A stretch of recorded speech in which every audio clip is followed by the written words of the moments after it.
A few years ago, I was living in Seattle. I had just graduated from the University of Washington and landed my first job in downtown.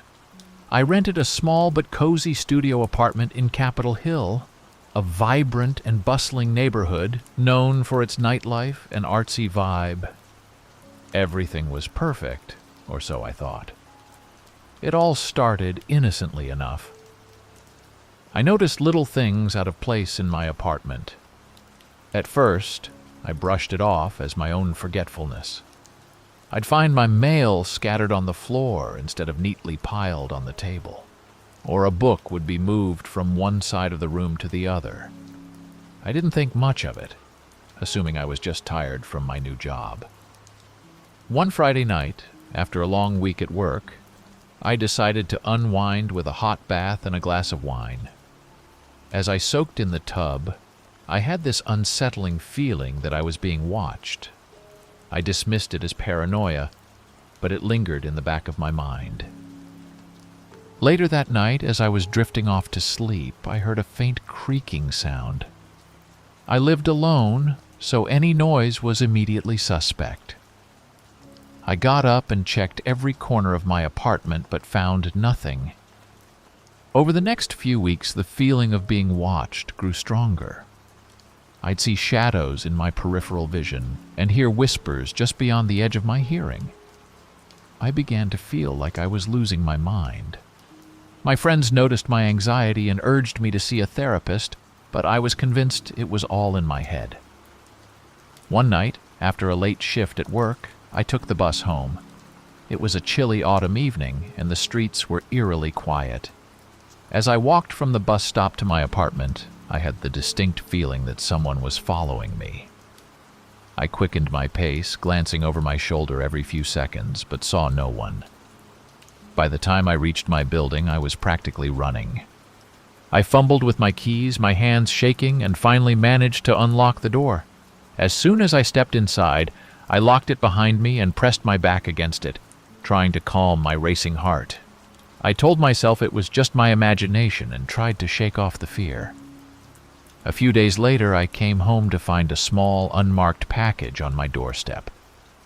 I hadn't ordered anything, so I was immediately suspicious. Against my better judgment, I took it inside and opened it. Inside was a single Polaroid photo of me, taken from outside my apartment window. My blood ran cold. The photo was taken at night, with the blinds partially drawn, clearly showing me sitting on my couch, completely unaware of the camera. I contacted the police immediately and showed them the photo. They took it seriously and promised to increase patrols in the area. They also suggested I get a security system, which I did the next day. I installed cameras inside and outside my apartment and started carrying pepper spray with me everywhere. Despite the added security, the feeling of being watched didn't go away. One night, I was reviewing the footage from my security cameras when I saw something that made my stomach drop. In the video, a figure dressed in dark clothing and a baseball cap was standing just outside my window watching me. They stood there for almost an hour, barely moving, before disappearing into the night. I couldn't make out their face, but I knew they were the same person who had taken the photo. I showed the footage to the police, who assured me they were doing everything they could to find the stalker. But days turned into weeks, and there were no leads. I was living in constant fear, jumping at every sound and avoiding going out after dark. Then, one night, things took a terrifying turn. I was in bed, struggling to sleep, when I heard the faint sound of my doorknob turning. My heart leaped into my throat as I realized someone was trying to get in. I grabbed my phone and dialed 911, whispering to the operator that someone was breaking into my apartment. I then grabbed my pepper spray and hid in the closet, praying the police would arrive in time. I heard the door creak open and footsteps entering my apartment. My breath caught in my throat as I listened to the intruder moving around. I could hear them rifling through my things, their footsteps getting closer to the closet where I was hiding. Just when I thought they would find me, I heard the sound of sirens approaching. The intruder bolted out of my apartment, and I stayed hidden until the police arrived and confirmed it was safe. The police searched the area but found no sign of the stalker. They assured me they'd continue to patrol the neighborhood, but I knew I couldn't stay there any longer. I packed up my things and moved in with a friend across town, leaving my apartment and the terrifying memories behind. To this day, I don't know who was stalking me or why. The police never caught the person, and the experience left me deeply shaken. I still have trouble sleeping, and every time I hear a creak or see a shadow, my heart races with fear. Back in 2018, I had just moved to a charming apartment in Lincoln Park. The area was beautiful, full of old trees and classic Chicago brownstones. I loved taking walks around the neighborhood, especially to the nearby park. Life was good. I had a stable job, a great group of friends, and for the first time in a while I felt truly happy. The first sign that something was off came in the form of missing items. At first it was small things, like my favorite coffee mug or a book from my shelf. I thought I was just being forgetful, misplacing things in my new place. But then it started getting weirder. I'd come home to find my apartment door slightly ajar, even though I was sure I'd locked it before leaving. One evening, after a particularly long day at work, I came home to find a single red rose lying on my kitchen counter. My immediate thought was that one of my friends had stopped by, but when I called to thank them, none of them had any idea what I was talking about. That's when I started to feel uneasy. I decided to change my locks and even added a deadbolt for extra security. For a while, things seemed to return to normal. But then, one night, I noticed something truly disturbing. I was watching TV, wrapped up in a blanket on my couch, when I saw a shadow move outside my living room window. I lived on the second floor, so there was no way someone should be standing there. Heart pounding, I slowly walked over to the window and peeked through the blinds. There was no one there, but I couldn't shake the feeling that I was being watched. I tried to tell myself it was just my imagination, but I knew deep down that something was wrong. A few weeks later, I was out with friends at a bar in Wicker Park. It was a great night, filled with laughter and good conversation. As we were getting ready to leave, I noticed a man in the corner of the bar staring at me. He was average-looking, with short brown hair and glasses. There was nothing particularly memorable about him, but the intensity of his gaze sent chills down my spine. I tried to brush it off, thinking maybe he was just a creep, but when I saw him again the next day at my local coffee shop, I started to panic. This pattern continued for weeks. I'd see the man everywhere, outside my building, at the grocery store, even at my gym. He never approached me, never said a word. He would just stand there, watching. I started to feel like I was living in a nightmare. I barely slept, constantly checking my windows and doors, jumping at every little noise. One night, I decided to confront him. I saw him standing across the street from my apartment, as usual. My hands were shaking as I walked up to him, demanding to know why he was following me. He just smiled, a cold, eerie smile that made my blood run cold, and walked away without saying a word. That was the last straw. I called the police and filed a report, giving them as much information as I could about the man. The police were sympathetic, but told me there wasn't much they could do without concrete evidence of a threat. They advised me to be cautious and to call them if I saw him again. I felt helpless and terrified. A few nights later, I was lying in bed trying to fall asleep when I heard a soft tapping on my bedroom window. My heart stopped. I lived on the second floor. There was no way anyone should be able to reach my window. Slowly, I got out of bed and crept over to the window, peeking out from the side. There he was, standing on the fire escape, his face inches from the glass. I screamed and stumbled backward, grabbing my phone to call 911.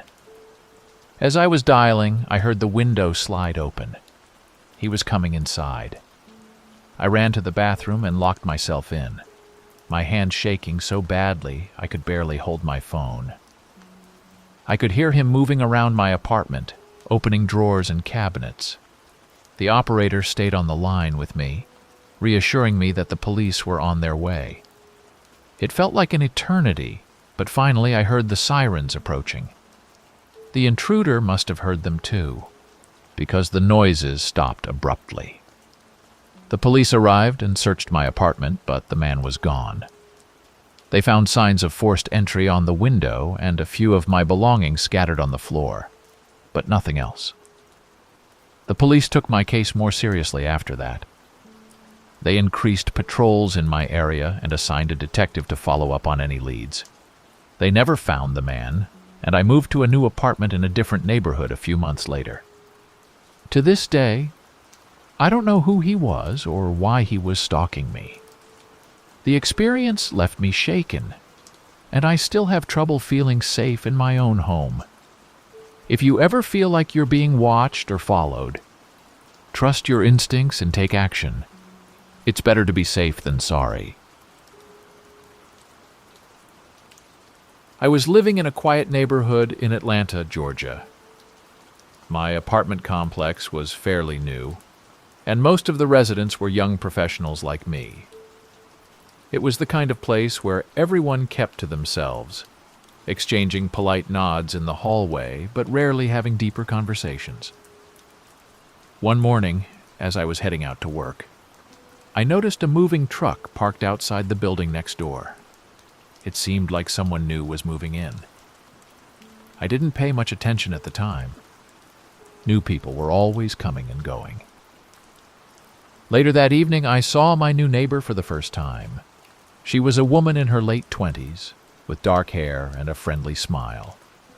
We exchanged a quick hello, and I went on with my day.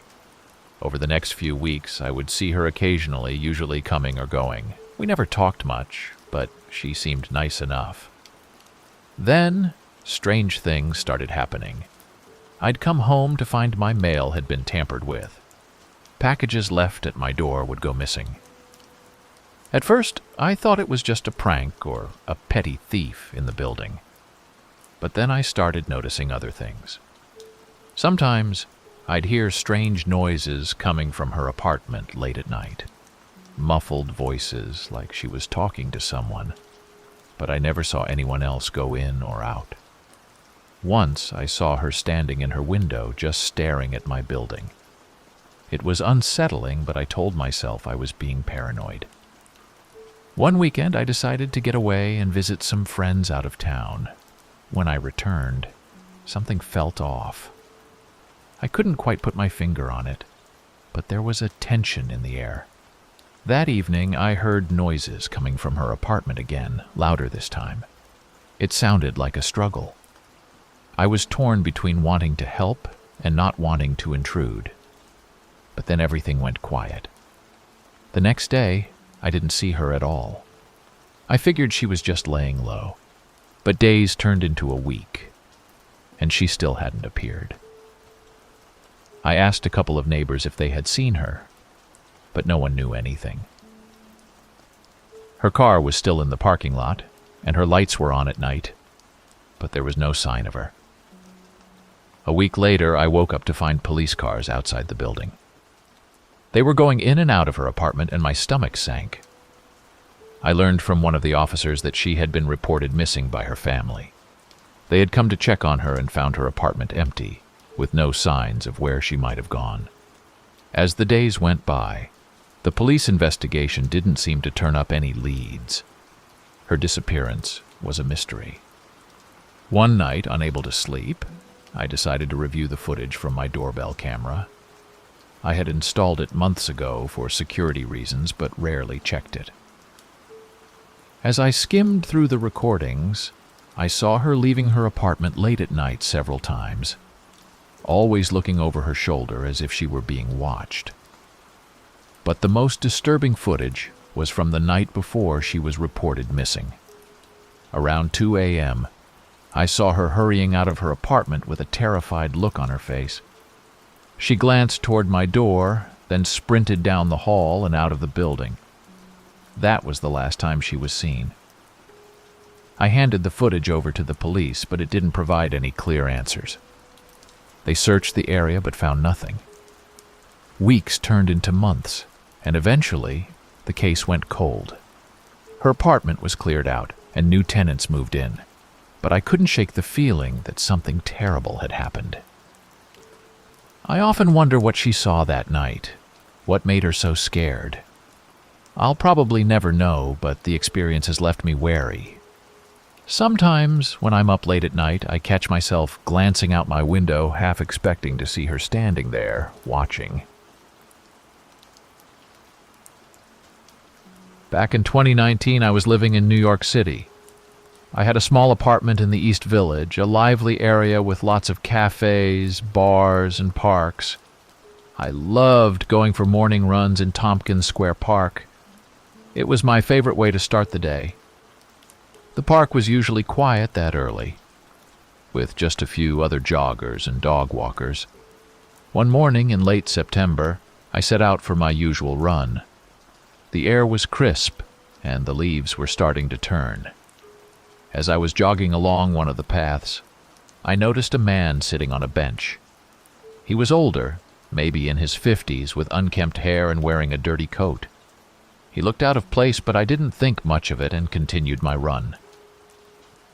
Over the next few days, I saw the man again and again.